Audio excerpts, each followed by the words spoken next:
Good evening and welcome to Excelsior Classes monthly series featuring our content experts. I'm so glad you joined us here tonight, and I want to give a special welcome to you because this is our first of the 2019-2020 scholastic year. So we're glad to have you all with us. We are so excited again to offer you the chance to meet one of our consortium of teachers tonight. Hannah Dietrich has been with us this year and teaching advanced composition, not only at an honors level, but also as a dual credit option with LeTourneau University. So we're very excited about that. She is a wonderful teacher and she loves English. She has several degrees in English and is currently working on her doctorate in literacy through Sam Houston University. And in the meantime, in her free time, somehow she has time to take care of her one-year-old twins. So she is an amazing woman, and she has a lot of really helpful information to encourage, I think, to encourage parents more than anything, because I know as a homeschool parent myself, I struggle with sometimes motivating my kids to write more. So I think you'll find this webinar presentation really wonderful and chock full of information. Maybe even want to grab a notepad and a pencil and start writing. So without further ado, let me turn this over to Hannah, and I'll ask that you hold your questions to the end, and then she will have time for a Q&A for anybody who has some other things they'd like to discuss. So thank you very much, and Hannah, take it away. All right, hello everyone. Hope you're doing well this evening. We're just going to start off tonight talking about how to help our students jump into writing and be a little bit more effective, to be able to not have the writer's block issues and just kind of wholeheartedly get into the writing process, because there tend to be a lot of problems. I know most of us have experienced that when we're trying to jump into writing for the first time and we're like, where do I start? And there's so much to think through. And so I just want to give you a couple of very practical tips that you could use at home to kind of make writing more approachable in your homeschool curriculum, or for yourself if you're a student as well. So that's why it's called The Secret for Writing More. So why do students struggle to start writing? I think that the core of it comes down to inauthenticity of school writing tasks. And when we talk about inauthenticity, we talk about when writing in a classroom doesn't look like any practical real life situation would for writing. So maybe you're expecting students to do a timed essay or to have something that they're not necessarily motivated to write about, or something they haven't had time to prepare for. This often happens in like standardized testing environments or in essay tests and those kinds of things. Whereas in authentic writing, we have like workplace writing that hopefully many of us will get to do later on.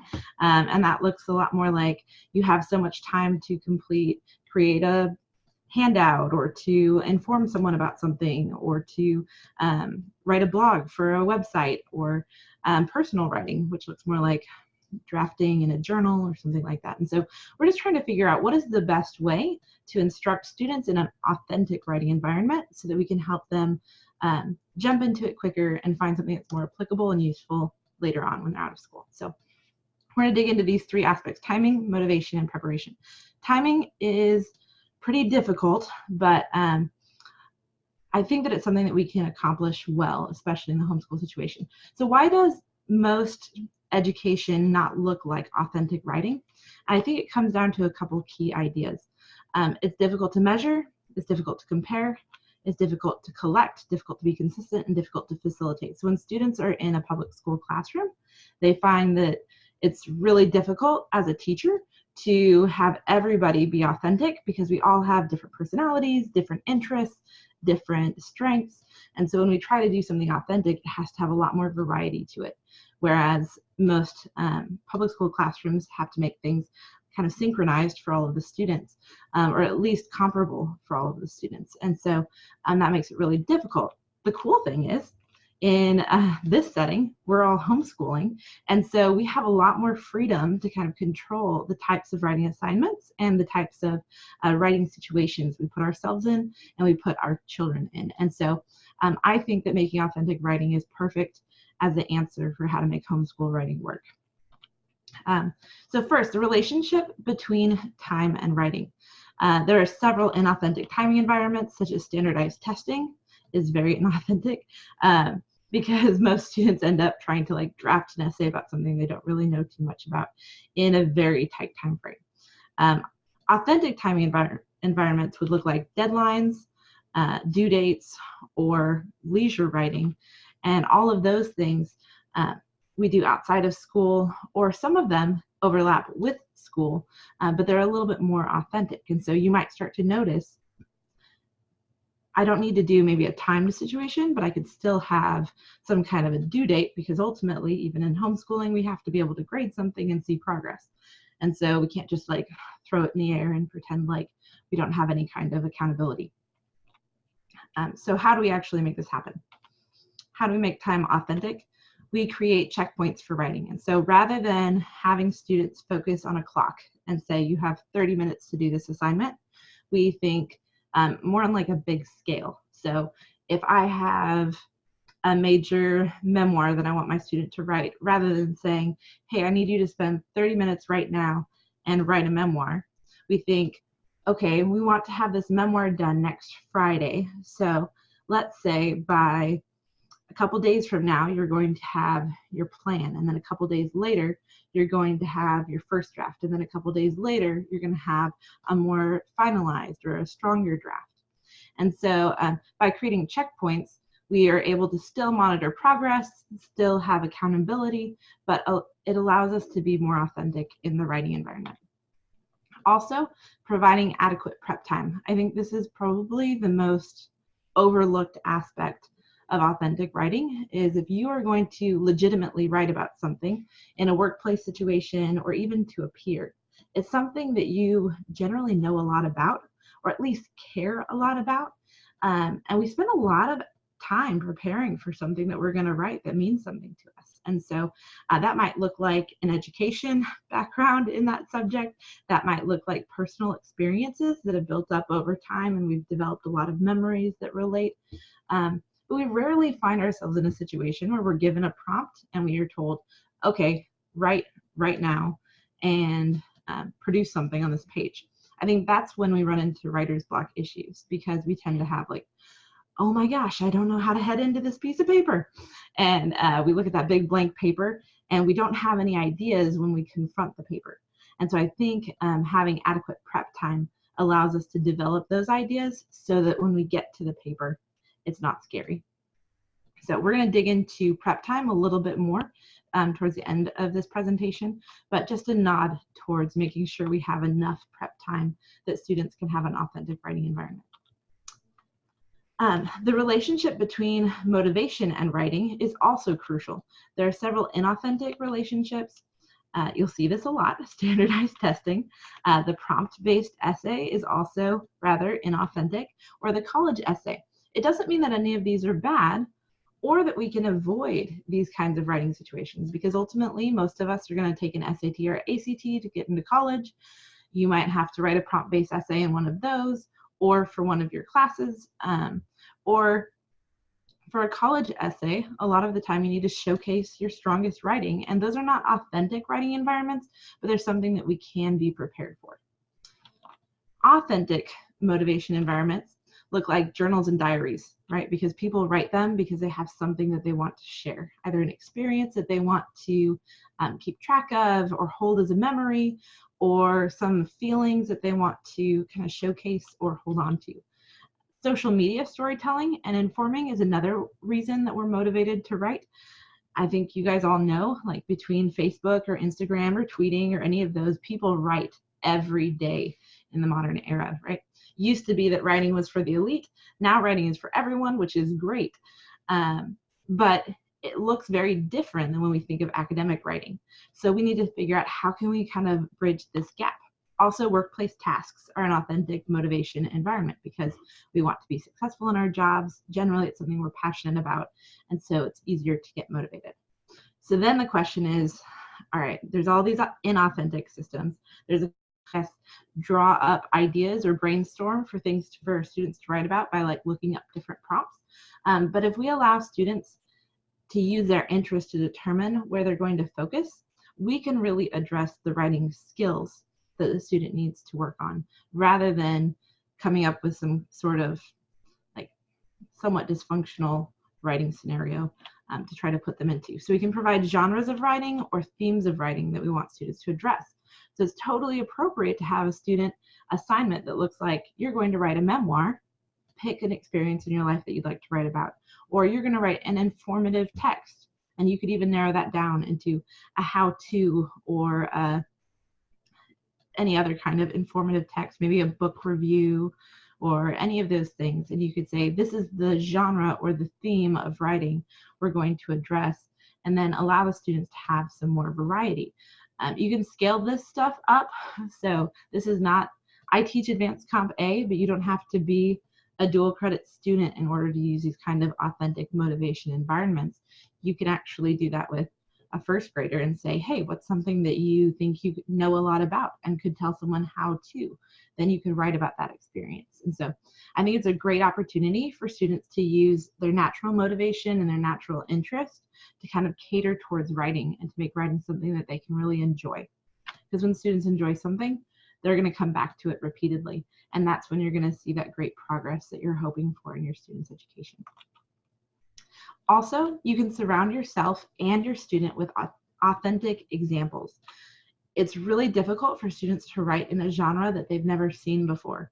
And sometimes we read a lot of fiction literature, and then we get to writing time and we write a lot of informational essays or research papers or how-tos or all these different genres.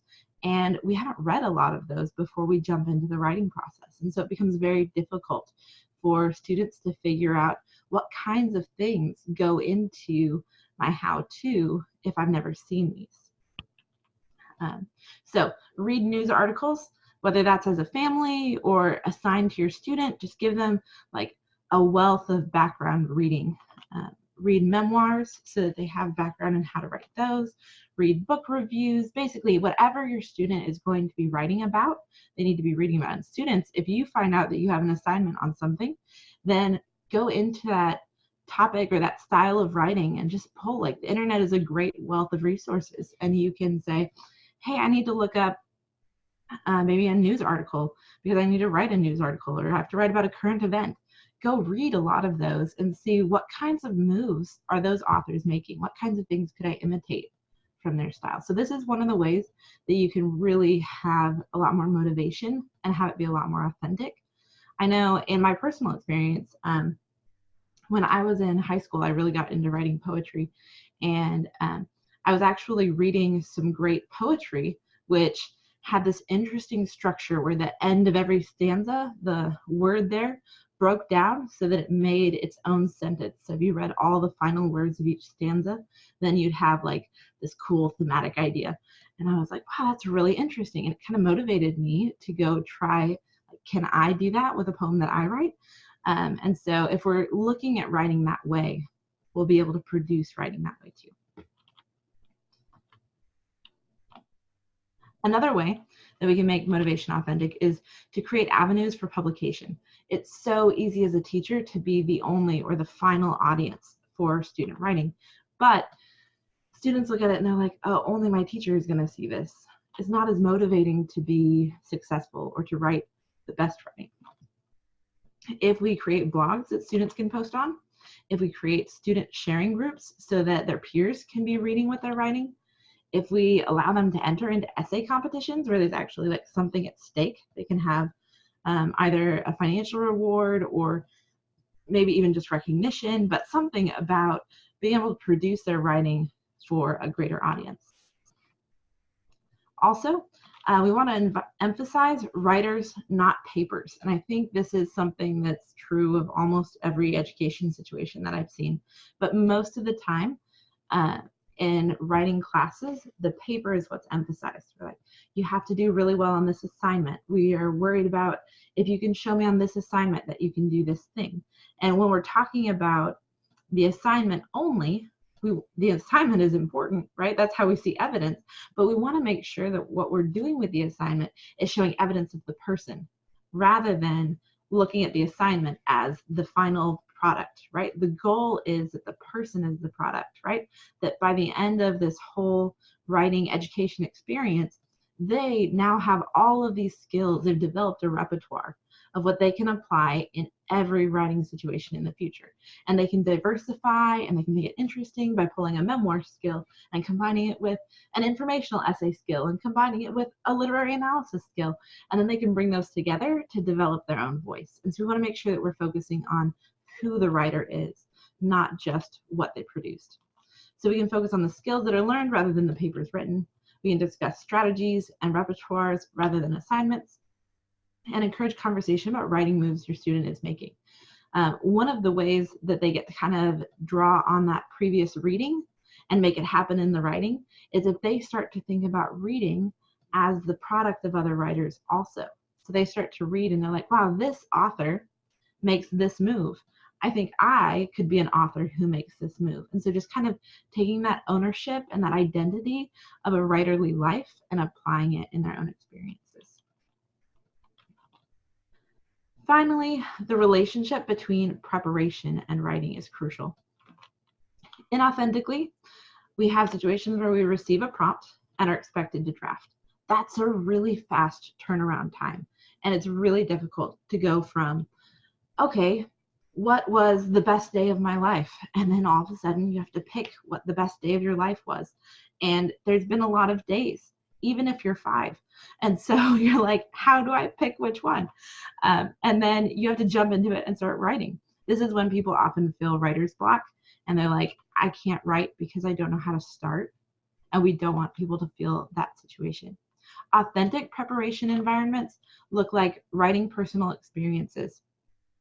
Although, just to clarify in reference to my previous example, the writing about personal experiences still has to have time to be thought through, okay? But when we have that bank of personal experiences we can pull from, then it's a lot easier to write about them because it's stuff that we know the details, right? We know who we were with, we know what it looked like. We can play with sensory details and bring in what it smelled like or what it looked like or what we heard in the background. And we're able to really make a fuller creation in our writing. We can also write based on learning. Because we've done a lot of learning, right? So if you're working with your student and you're like, how can I get you to write in an authentic preparation way? You say, oh, well, you happen to be in this wonderful social studies class, and I would love for you to take something that you're learning about in the social studies class and write about it for me. So it's something that they're already gathering background knowledge on. It's not something that they are like thrown into without any history or without any preparation. And then writing after deeply thinking. In any of these situations, thinking is key. When I go to write a paper, and I've been in school for forever, so I've written a lot of papers, I tend to take a long time to write my papers. And when I tell people that, they're like, oh, that sounds terrible. It's got to be really frustrating. And I'm like, well, my writing time is actually really short. The way that I choose to write papers is that I spend about a month thinking about it, and then I spend about a week writing it, maybe 2 weeks writing it, just depending on the situation. But that pre-thinking where I have read some research on it, I've developed what I think my argument is going to be, and then I think about it when I'm getting ready in the morning, or I think about it right before I fall asleep, or I think about it while I'm preparing lunch for my kids or something like that. That's the way that you really get to those more complex ideas in writing, is because it has to be something that you've really put your mind to. And so when we try to do these like quick turnaround assignments, it's very difficult for students to be able to produce something of quality. So how do we make prep authentic? We know what's wrong with prep. We know what's right about prep, but what are some situations? We need to balance the scale between prep time and writing time. So students need to have opportunities to research the topic. If it's something that they don't know a lot about, then they need to be able to, maybe in the upper grades, that looks like going into a database and researching some different articles, or reading news articles that have been put out about the topic, or looking into an encyclopedia. Maybe at a younger age, that looks like interviewing grandpa about his experiences, or talking to a doctor to see what they think about something. But just, we need to have those experiences and that knowledge before we try to draft anything about it. Otherwise, we don't have anything to write. And so just making sure that we give plenty of opportunities for research. I would actually say that the amount of time that you spend preparing to write needs to look a lot more like equal the time that you spend writing or more than the time you spend writing in order for it to be sufficient. We need opportunities for reading exemplars of the genre. So kind of like what I was talking about earlier, it's crucial that we can look at all of these great examples of writing and unpack them and see what other people say in this field or in this genre before we try to write it ourselves. We need opportunities to discuss the topic before writing. If you're anything like me, I'm a very interpersonal learner. And so when I get home from a grad school class, my poor husband gets to listen to everything that I learned. And that's how I like make it concrete in my mind, right? And it's how I really think through my ideas. And so we joke that he's pretty much gaining a degree with me. He just doesn't get credit for it, poor guy. But whatever the case, you need to learn those things about yourself or about your students and say, am I the kind of person that really needs to talk it out before, or do I just need to draft it out in an informal environment first? But some way of processing the thinking before we get into something that feels official at all. So this is the other option, opportunities to discuss or opportunities to think right, or both. Normally in the classes that I teach, I allow my students opportunities to both talk with peers about what they're thinking about writing and to think right or draft without any kind of consequences or without any kind of assessment, just getting the idea out there so that they can look back at it and make comparisons or revisions or those kinds of things. And then opportunities to throw away weaker ideas. Sometimes we jump into a paper and we think we have a great idea, and then as we go through this whole process and we're researching and we're developing all of this, we're like, okay, but this didn't actually work out as well as I was hoping. What do I do? We need to know, and we need to encourage our students to know that you throw away weaker ideas. And so if this didn't pan out, say, is there a part of this that I need to take away and then bolster what I have left? Or is this just not a very effective topic and maybe I should pick something else or look at the opposing side because they seem to have a lot more evidence than what I have? That also is a great way to bring up like critical literacy discussion and value alternative opinions. So it's great for that too. We also want opportunities to thought map and shuffle ideas. Sometimes the paragraph style writing is intimidating for people. And so being able to construct like brainstorming maps and like draw circles and put the ideas together and draw lines between ideas that are related is a good creative way for students to be able to connect their ideas and think through the writing process before they actually jump into it. So that would look like things such as, a lot of the time you start with like your topic. So it's like how to make a grilled cheese sandwich. And so you're going to have this here, and then maybe you draw a line and you put up here this is going to be the ingredients, and over here you're going to draw a line and put this is going to be the process or the cooking, and you're going to draw a line over here and you're going to say this is how you eat it or something like that. And so it's just kind of very similar to an outline, only instead of being like a and a 1, it's a little bit more artistic. It's better for the creative people, and a lot of the times I let my students color them, and they like color code things that are similar, and it helps them to make different connections and those kinds of things. And then opportunity to return to preparation many times throughout. Sometimes we tend to, I think it's by accident, our students get this impression that preparation or background or studying before writing is something that we only do before we start the draft. And I think that it's really important for students to know that as you're writing, you might have questions come up that should encourage you back to the research stage. Does that make sense? And so rather than saying, oh, well, I already did my research part, I guess I have to go through with this where I am, it's really great to encourage our students to say, oh, you're writing this paper about your grandfather's experience as a veteran. And then you ran into this question all of a sudden, and you're like, oh, I never asked my grandpa about traveling to and from the places that he went and what that was like. Maybe I need to go back and ask another question. And so kind of encouraging our students that preparation happens at the beginning, and then it can be repeated throughout the process of writing. Those are a couple more ways to make it a little bit more authentic. So that's what I have for you guys. if you have any questions, definitely let me know. But hopefully you found these tools about making authentic writing situations helpful for you. And I appreciated having the opportunity to share. Wonderful. Well, I hate to say it, but we need to wrap up for tonight. This has been so helpful. For anybody who has any more questions, whether you're here tonight or you're watching this by recording, I would encourage you to contact Hannah directly. You can contact her at the email on the screen, or obviously you can find her via our website and contact her there, and I'm sure she'd be happy to answer any more questions. Hannah does have 2 courses coming up in the springtime, Advanced Comp and Honors, and there's the option of dual credit through LeTourneau University. And then there is a possibility that memorable memoirs will be open. So if you have interest in those 2 classes, certainly contact registration right away, and we will see if we can get you into those. For tonight, I want to wish you a good evening, and we look forward to another presentation next month.